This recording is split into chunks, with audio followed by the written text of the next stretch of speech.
Le stage se passe très très bien. Dans une période de préparation avec un premier match le 15 juin, il y a des moments de travail un peu plus intensifs que d'autres. Après le premier match et avant celui-là, c'était, on va dire, la période la plus chargée.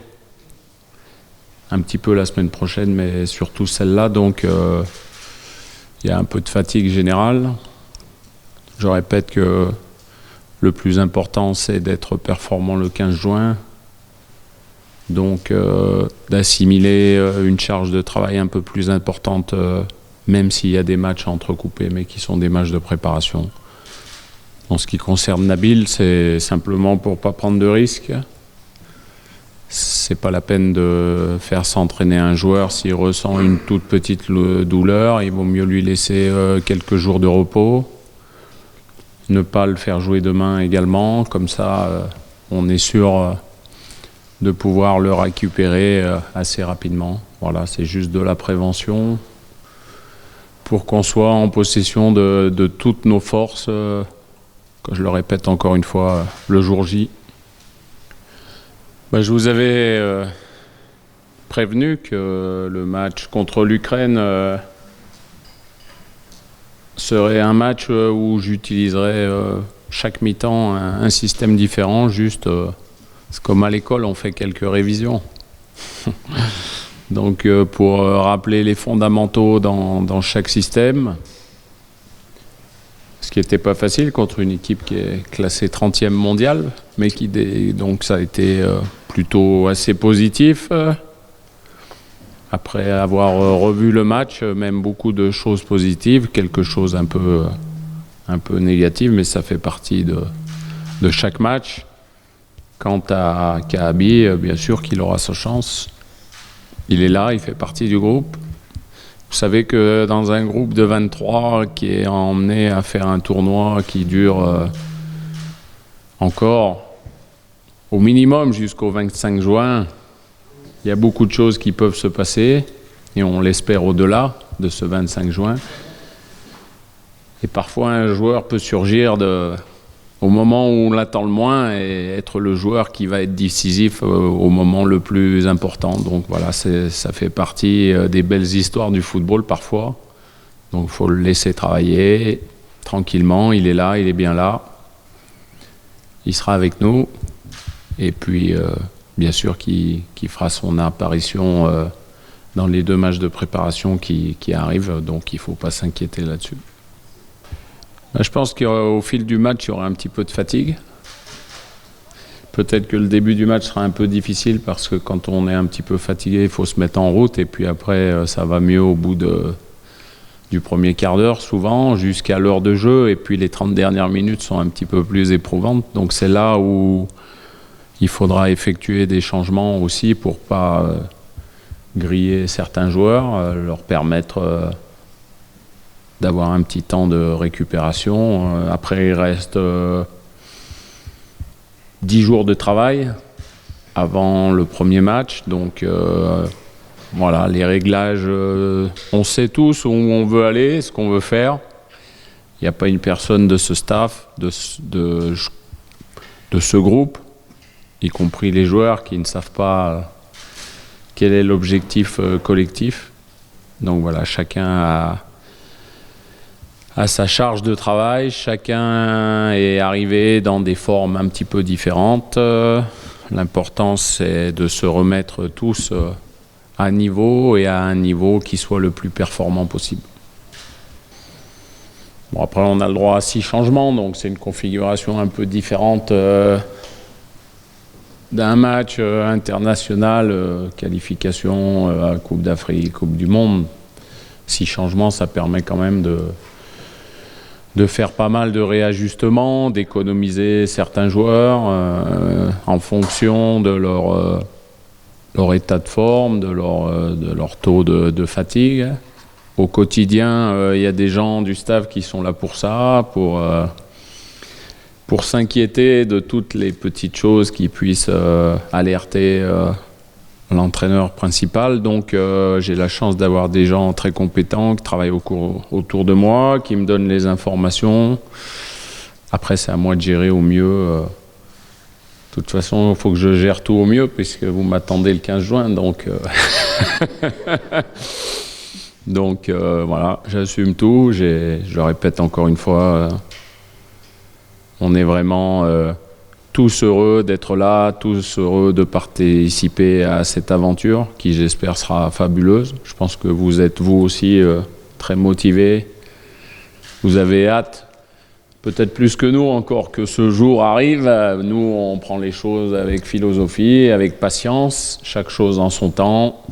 Restons calmes, ne tirons pas des enseignements trop hâtifs. Vous avez vu hier, enfin je ne sais pas si certains l'ont vu, que l'Allemagne a perdu contre l'Autriche. Ça ne veut pas dire grand-chose. Les matchs de préparation, il faut se méfier. Ceux qui commencent à faire des commentaires un peu trop excessifs ou un peu trop négatifs ont souvent tort quand la compétition commence. Donc la question c'était, est-ce que le groupe va bien? Tout va bien. Les joueurs... notamment entre le premier match après l'Ukraine et celui-ci, ont eu une charge de travail assez importante. Donc il va falloir la digérer demain. On va voir de quelle façon ils vont la digérer. Ça sera à nous aussi de bien réguler les temps de jeu. Et puis concernant Nabil Dirar, qui a une petite alerte au mollet, ça ne sert à rien de prendre de risques inutiles. On est à 10 jours de la compétition. Quand on possède, comme nous, 26 joueurs et bientôt 23, il ne faut pas griller ses atouts. Donc il faut travailler de façon intelligente et on peut continuer à s'entretenir tout en allégeant la charge par rapport aux petits soucis qu'il a, aux petits soucis musculaires. Voilà. Et contre les Pays-Bas, ils ont fait un partout. C'est une équipe qui n'est pas à la Coupe du Monde, mais qui était dans un groupe où l'Angleterre s'est qualifiée. Elle a terminé deuxième de son groupe, donc pas loin, mais pas assez pour se qualifier, dans un groupe avec l'Écosse.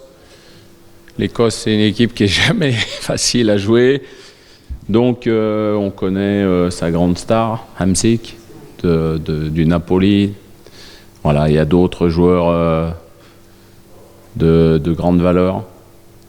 C'est une équipe européenne rodée à des matchs de très haut niveau, mais je dis en quelque sorte, peu importe. Vous savez, on caractérise ces équipes qui sont un peu plus de l'Est, d'équipes seulement physiques, mais ce n'est pas souvent le cas. Il y a aussi des joueurs de grande qualité. Vous avez vu l'Ukraine. Il y a certains commentaires qui m'ont un peu surpris quand même. Parce que quand on joue le 30e mondial, on est loin de la 30e place pour l'instant. Il y a 2 ans et demi, on était 81e. Là, on se rapproche petit à petit, mais je pense qu'il faut faire preuve un peu d'humilité et respecter tous les adversaires. Et quand vous avez comme entraîneur Shevchenko et des joueurs qui jouent dans des clubs comme Dortmund, Séville, faut rester quand même mesuré dans ses propos, quoi. Il faut respecter le football. Et puis, c'est pas parce qu'on va gagner ces matchs par des scores très larges qu'on sera très performant à la Coupe du Monde. Je le répète encore une fois. J'ai quelques expériences et je pourrais vous en donner 5-6 avant des grands tournois. On est souvent loin de la vérité et parfois on a de très belles surprises. Et parfois aussi, certaines équipes sont très performantes et puis dès que la compétition arrive, comme le premier match est du très, très important, capital, elle se retrouve de suite dans une position un peu délicate et c'est là où il faut gérer la situation d'urgence. Donc, nous, on est heureux de participer à cette Coupe du Monde. Je le répète, on est concentré, on est motivé comme jamais, je pense. Et après, on va donner le maximum de nous-mêmes. On connaît l'attente, je le répète encore une fois, mais c'est important qu'il y a au pays. C'est normal, on en est conscient, mais on fera tout pour les rendre le plus heureux possible. Oui, c'est pas facile, mais à partir du moment où vous êtes franc avec les joueurs et ils savent à quoi s'en tenir, tout en sachant que dans le football, tant que vous n'avez pas donné la liste le 4 juin, tout est possible. Quand ils viennent au stade, ils disent merci coach, Inch'Allah, on va voir ce qui va se passer. Voilà, mais ils viennent avec un espoir. Déjà de montrer ce dont ils sont capables et puis ça va se jouer à très peu de choses. Maintenant, j'avais préféré établir quelque chose. Ce que j'avais établi, c'était pour libérer certains, qu'il n'y ait pas trop de pression particulière, mais le premier jour où on s'est rassemblé avec les joueurs, j'ai dit la liste définitive, c'est le 4 juin. C'est-à-dire que demain, il faut la donner avant midi à la FIFA. Donc c'est celle-là qui voudra dire quelque chose. Les points positifs, je crois qu'on est collectivement, on est très performant dans la récupération du ballon, notamment en première mi-temps, dans notre pressing. Parce que chacun sait ce qu'il a à faire, chacun remplit son travail parfaitement. Après, on a manqué un tout petit peu de réussite, notamment avec Hakim Ziyech sur 2 occasions. Un super arrêt sur la reprise, sur un beau centre de Mendil, où le gardien va vraiment la chercher à ras du poteau. Et puis ensuite, une main, un réflexe étonnant sur sa ligne, sur une frappe qui est légèrement contrée en deuxième mi-temps, où il lève le bras très haut. Et bon, c'est un arrêt exceptionnel, hein. On n'en a peut-être pas assez parlé. Maintenant, voilà, après, on a 1 ou 2 occasions, autres occasions. On aurait pu en concéder une aussi. Après avoir fait preuve d'un manque de rigueur, quand Hamza Mendil revient un peu par derrière et réussit à reprendre le ballon, bon, voilà, faut faire attention, faut pas se mettre en danger comme ça. Si je devais résumer, il faut se projeter beaucoup plus offensivement pour être plus pesant. Je pense qu'on ne le fait pas assez. Est-ce qu'on n'avait pas les jambes pour le faire peut-être, pour faire à la fois le pressing et se projeter en nombre assez conséquent offensivement, et puis être efficace. Voilà, il faut être efficace offensivement parce que quand on va à une Coupe du Monde, on rencontre des joueurs qui, pour certains, n'ont pas besoin de 2 occasions. Une seule suffit dans le match et puis le score n'est pas en votre faveur alors que vous avez montré de belles choses, mais le plus important, c'est le résultat. Donc il faut être plus efficace.